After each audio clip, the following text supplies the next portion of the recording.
Hello everyone. In this video, I will be covering the major macroeconomic news that has been going on in the EMEA and Americas region over the past week. I'd like to start off with the EMEA region first. So first, I'd like to talk about Ghana's poor economic situation this year.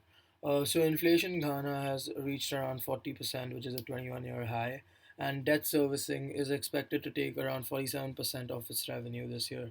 Uh, Economic growth in the country has is expected to grow by as less as 3% this year, and this is primarily because of the COVID-19 pandemic and the Russia-Ukraine war.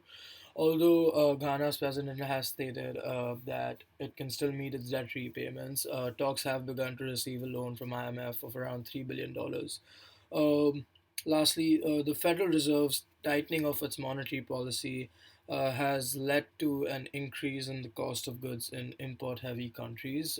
So, Ghana's currency has fallen by around 50% this year against the US dollar. And this has basically worsened the West African country's food and energy crisis. Next, I'd like to talk about UK's economic situation and how Jeremy Hunt has decided to unveil a £55 billion fiscal package in order to improve economic growth. British households and businesses are set for an inflationary squeeze, which is forecasted to push the UK into a recession. Um, Inflation is high at around 8%, and this is eroding real wages. And as a result, living standards are projected to fall by the most in 6 decades. Uh, so, in order to improve the economic situation of UK, Jeremy Hunt has decided to unveil this package and stated and has said that around 30 billion of spending cuts and 25 billion of tax rises is what is needed to restore Britain's economic and fiscal credibility. Lastly, in the EMEA region, I'd like to talk about Germany and how they've decided to nationalize the key German and European arms of Russian natural gas giant Gazprom.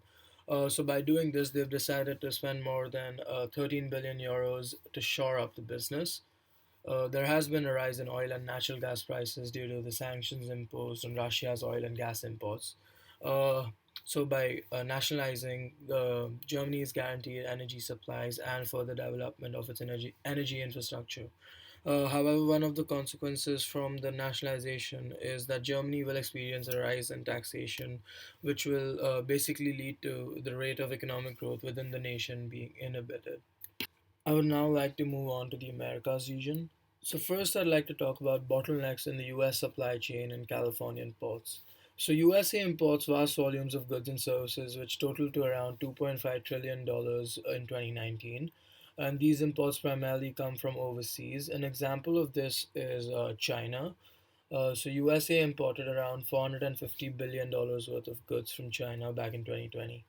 Um, However, a majority of these goods are physical and must be transported to the US by boat. These goods also require extensive infrastructure to support their loading and unloading. This proved to be a major bottleneck last year, where there was a backlog of around 109 ships which formed outside the port. And this, like I said, proved to be a major supply chain issue. So USA has already decided to act on this, and importers brought in goods much earlier than last year. Uh, and this prevented docks from being overwhelmed with a single massive influx of shipping.